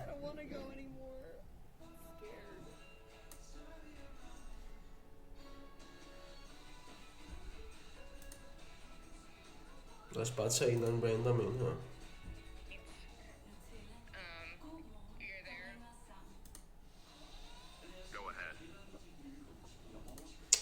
Jeg ved det ikke. Min Cake, det lagger for tiden. Jeg ved ikke hvorfor.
he makes more out of it, of course, by going, by after that making that little dive. But, you know, he's blocking him, that's why he can't get into the air. That's why he can control it, and that's why he can score. And it's, yeah, you know, I know it's a bit of trickery over there, but... absolutely disagree. I mean, that is nothing. You think about what Arsenal... No, but you think about what Arsenal themselves are doing on corner kicks and blocking and doing everything. That is nothing. And, what, I mean, you picked it up before the break between the Jokeris and the Dragusin. I mean, that was a fight, you know? And they allowed that. This is nothing. I feel sorry for Spurs. I don't think... I mean, they could have changed everything because, you know, it's very early on in the second half. It's after Arsenal scored. The stadium could have helped the team. Maybe we don't know that now, but I think that's a job. Why did you give it? No, it's like, it's a foul. It blocks it. I don't agree with you with all the fouls that's been made and not given by the referee. But this is, yeah, normally this is one. And you give a free giving. Every time I say there's a foul on a goalkeeper, he will go goalkeeper's union. So I'll go defender's union. The only thing I would say is like there is a push and by the rule book there should be, but my little problem with it is Gabriel, what can he weigh? 90 kilos or so? He's not a small guy, and that little push and you fly up, that's a centre back, legs up in the air. Yeah, you wouldn't be flying like that on I agree with you on that. I don't. How many fouls have we seen over here that weren't fouls and referees given a foul for that? So there's no consistency at all in a referee's judgment and how he looks the game or when he blows the whistle. That's my problem. You need to be as a player, and that's what he's trying to do. At certain moments, you need to be a bit clever, you know, to take everything out of that moment, and that's what Gabriel's done over here. He feels it. He feels it. You know, he's going down. Oh my God! No, it is a foul. No, I agree with you, but I just That's why he gets the foul because he's doing it. Yeah, would you stay on your feet?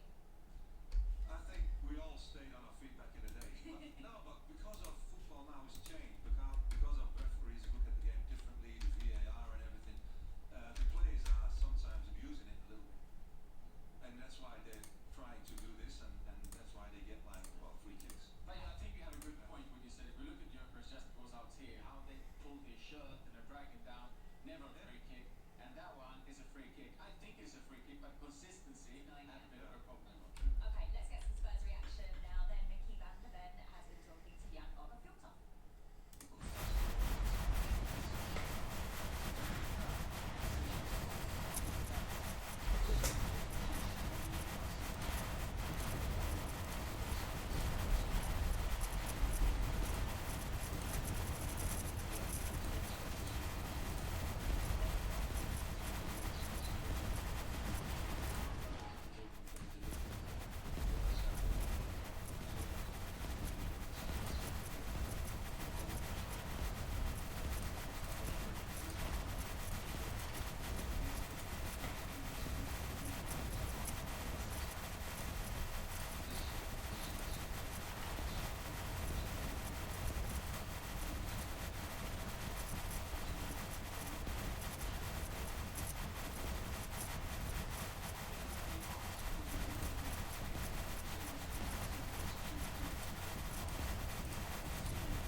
Jeg glæder mig til, at der kommer den nye update af det her.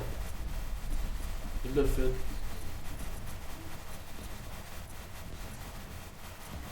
Der er også et eller andet, der står her, coming soon, så der er en eller anden ekstra skill, man kan få, som der kommer.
Den der lyd der, jeg tror den lægger ud nogle gange.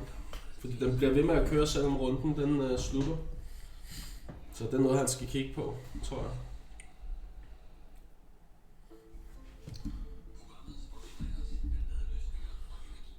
Du ved, selvom runden er slut, så kører den der lyd der stadig, hvor det bliver skudt. Og så stopper den lidt efter, ikke? Så det er som om den lægger lidt ud. Jeg ved ikke, hvad det er.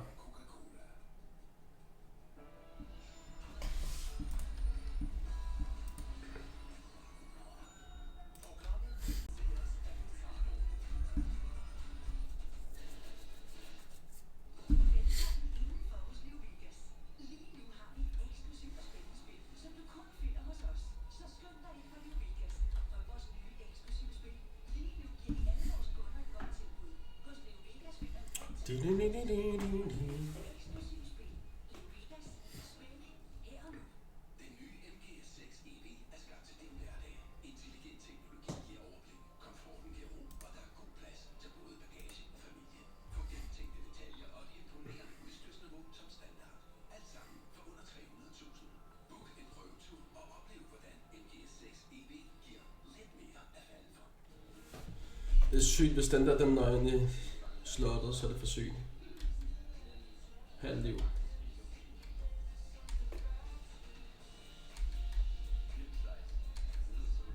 Ej, det gør den ikke.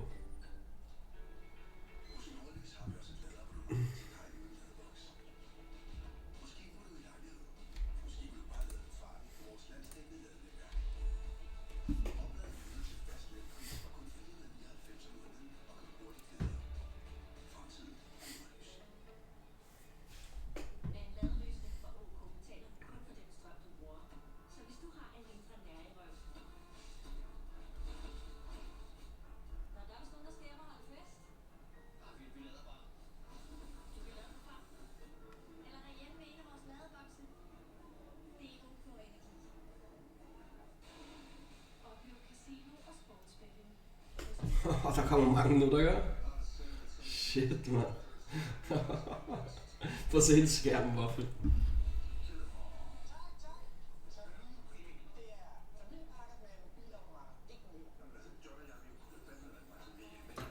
Jeg tror ikke, de klarer den, ikke? Så vidt jeg ved.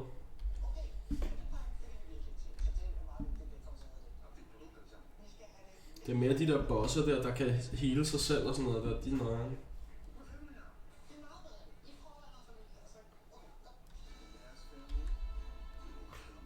Plus de smider de der ekstra mænd ud, de der bosser, det er sindssygt.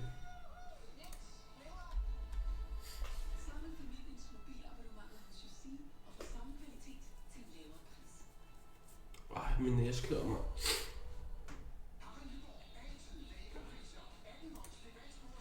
Skulle vi gøre sådan der?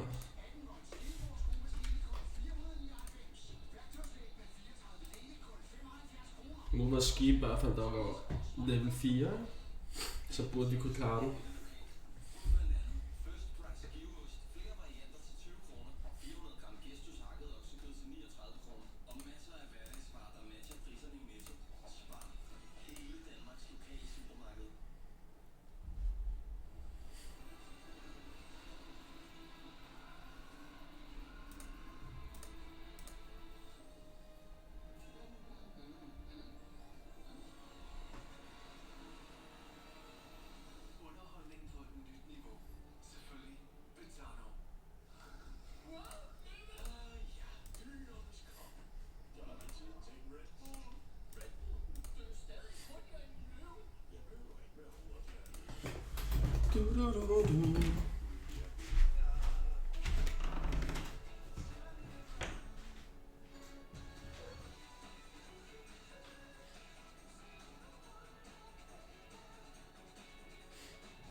Vi kan køre lang tid sådan her, tror jeg.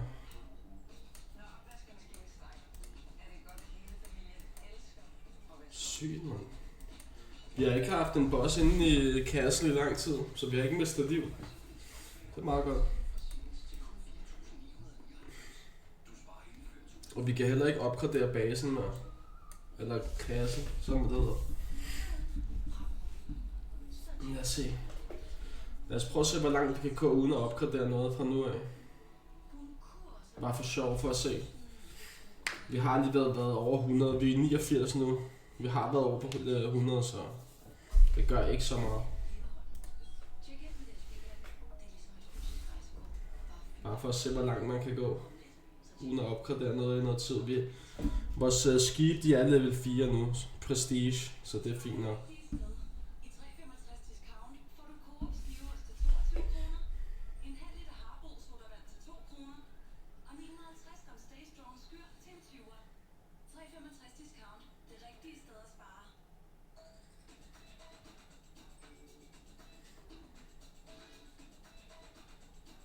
Ding, ding.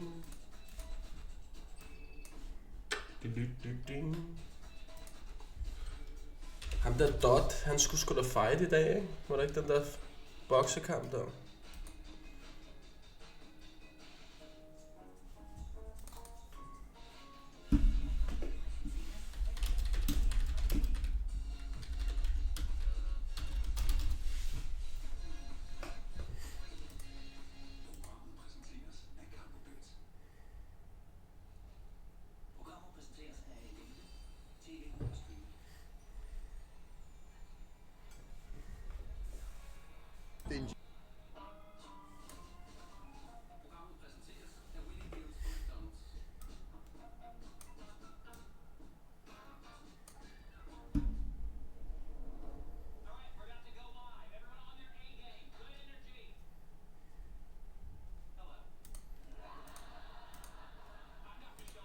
Jeg har ikke haft maxet den her ude endnu. Sådan 5 sekunder, 3 arrows extra high.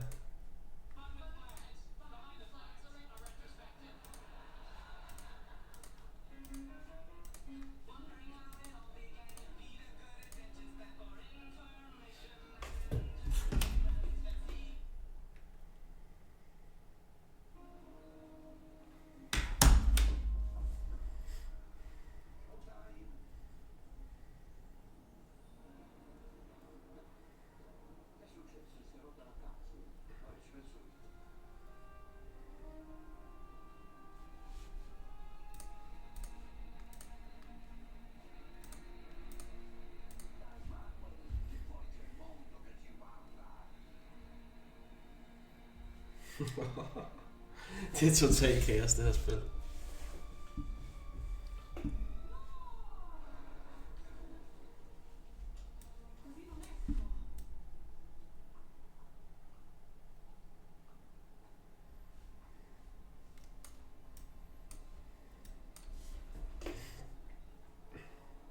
kan godt være, at vi slår rekorden i dag. Nu må vi lige se.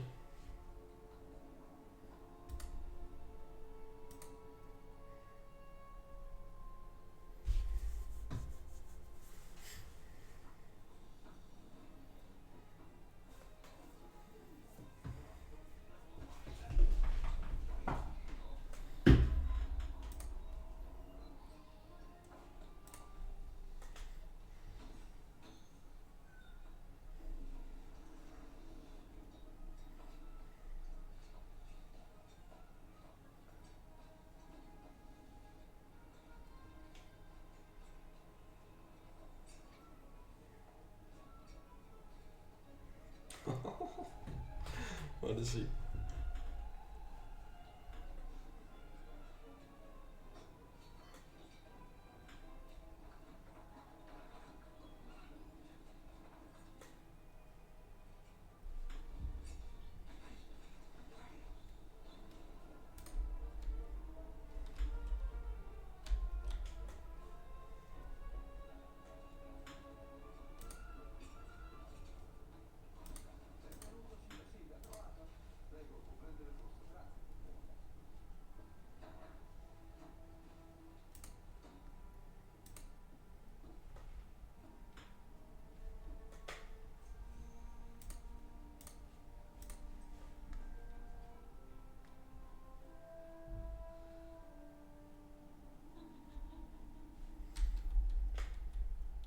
Jeg tror, vi tager en af skibene næste gang og maxer den ud.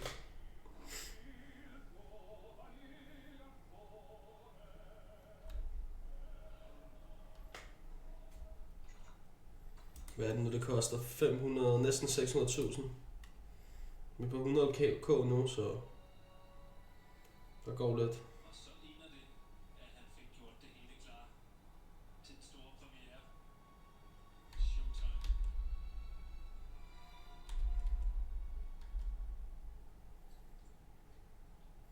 240k.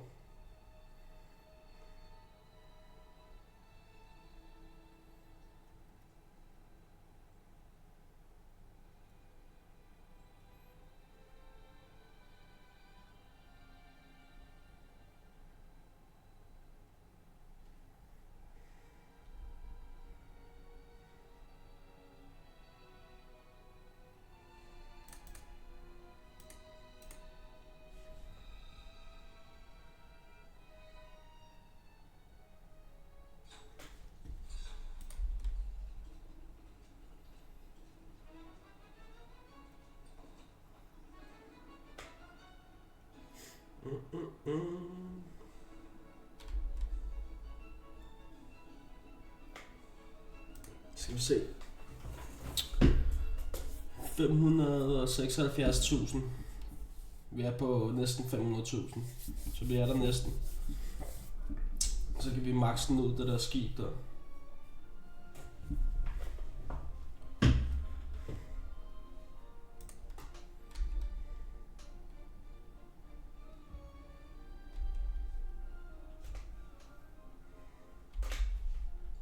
Vi kan max den ud nu. Bum.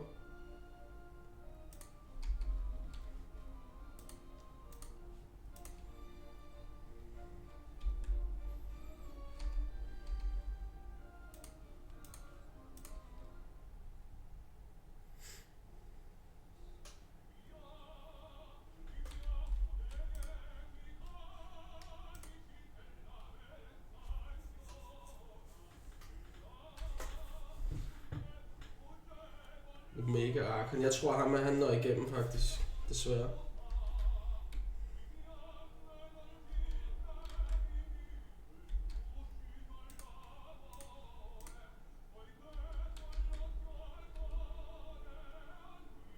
Men det gør han sgu ikke.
Vi kan høre noget Asmongold.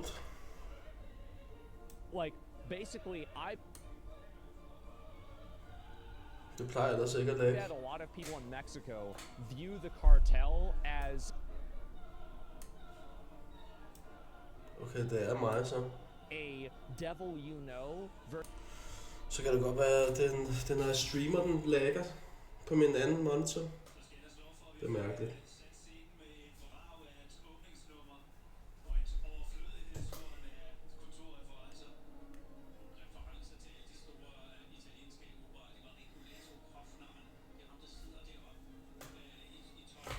Skal vi lige høre, hvor meget ear-rape der er?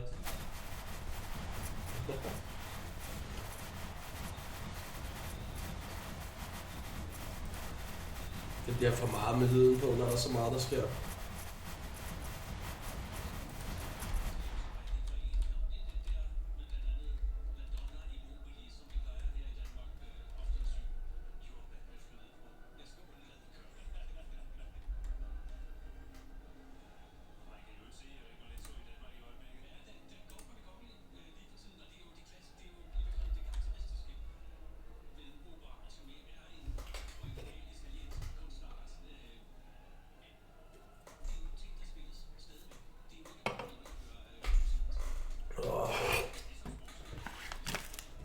Lige åbne vinduet.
Jeg har maxet skibe, 2 skibe ud med det samme her. Der er knald på nu.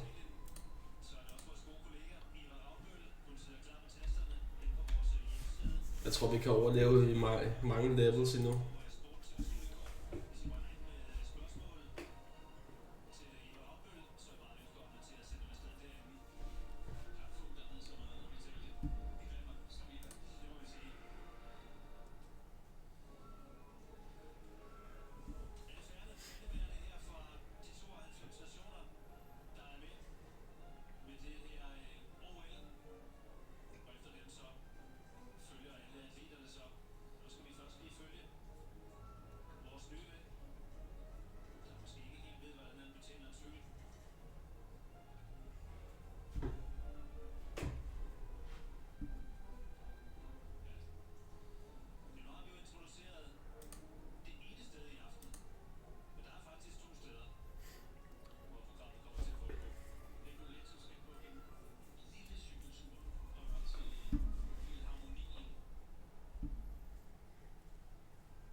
Der er nogle steder, hvor det bliver lidt stale, det her.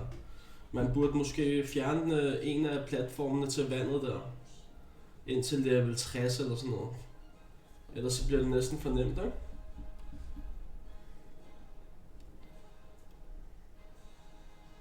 Jeg ved ikke. Man kan lave mange ting, tror jeg. For at gøre det lidt sværere. Lidt mere udfordrende.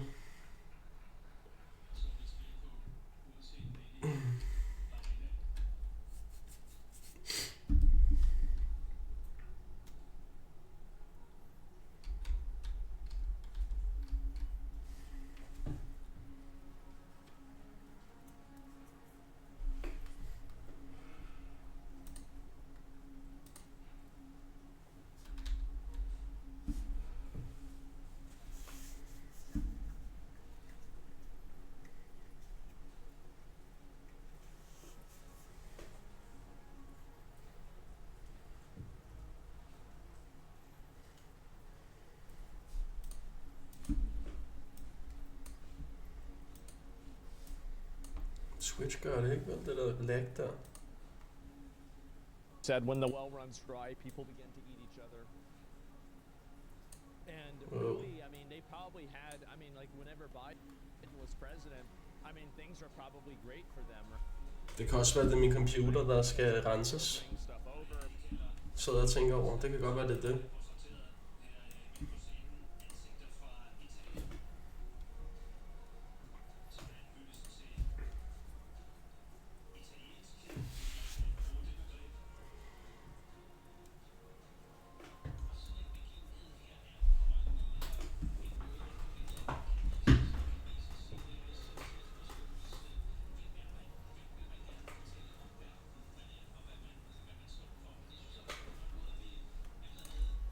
Vi har maxet alle skibene ud. Nej, det har vi ikke. Lad os maxe det her ud.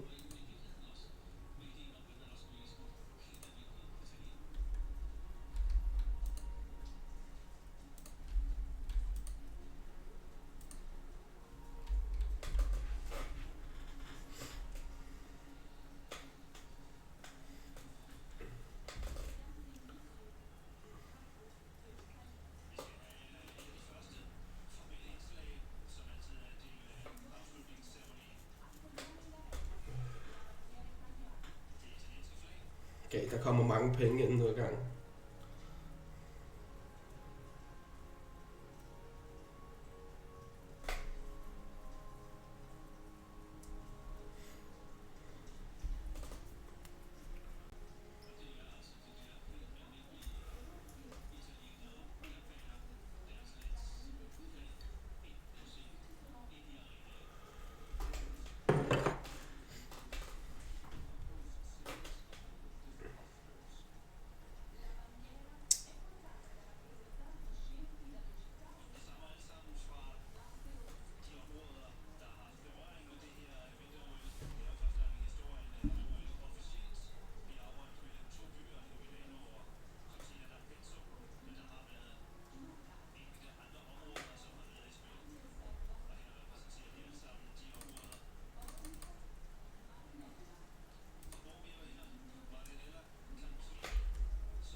kunne godt maksimere ud nu, men jeg tænker, lad os lige prøve at se, hvor langt vi kan komme uden at røre ved noget nu.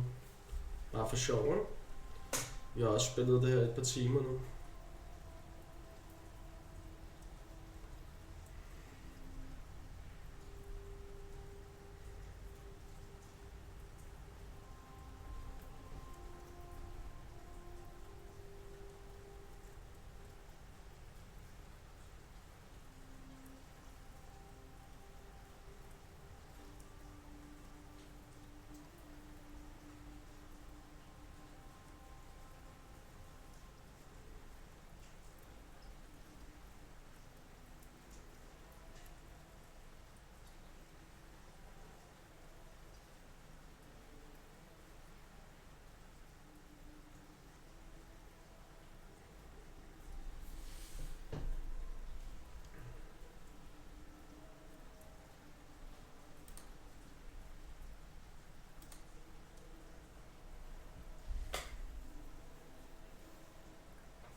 Slap af, mand.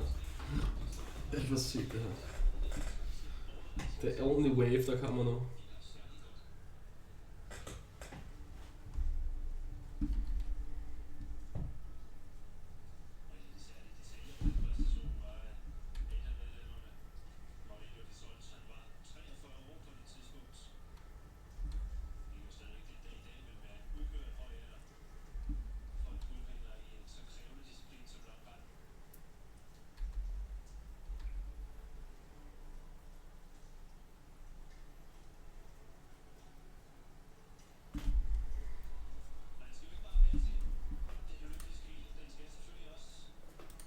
Jeg tror, det er en rekord nu for mig, det her. Det tror jeg sgu, det er.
Det er hans kanal, det der, hvis der er nogen, der vil ind og se nogle af hans videoer.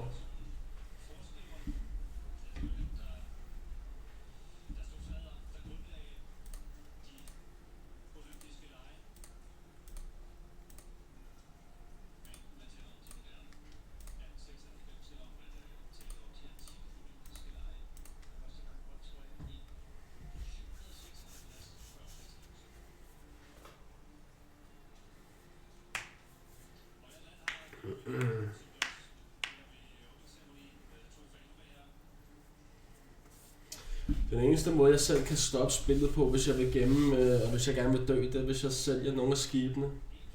Så det tror jeg gør lige om lidt. Nu har jeg noget, jeg har slået min rekord i hvert fald.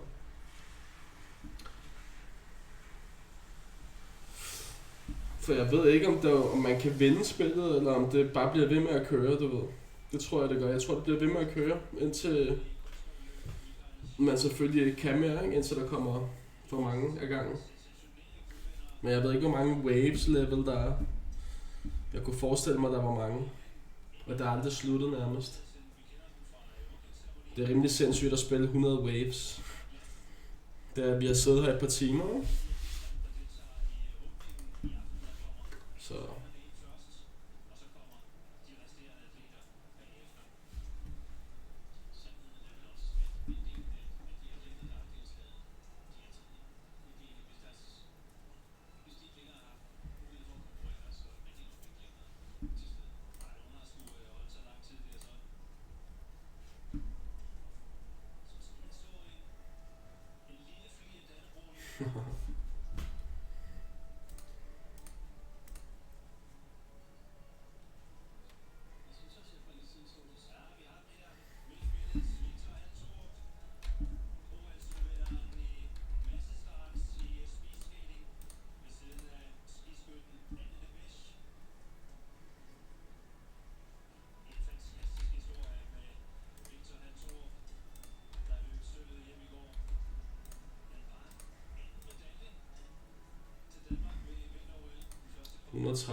Holy shit. Jeg tror, vi prøver at sælge det her nu. Bare for sjov. Vi sælger et skib. Eller vi sælger alle skibene, bare for at se, hvor langt vi kan komme. Sælg. Sælg. Sælg.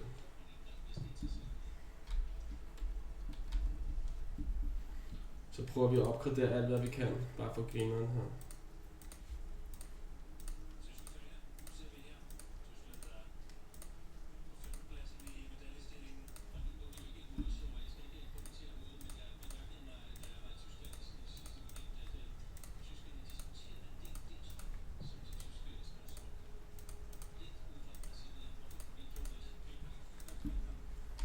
Så du kan se, nu kommer de igennem nemmere. Det er de der kanoner på skibet, de gør en del. Jeg tror, vi dør nu. Vi skulle gerne dø nu.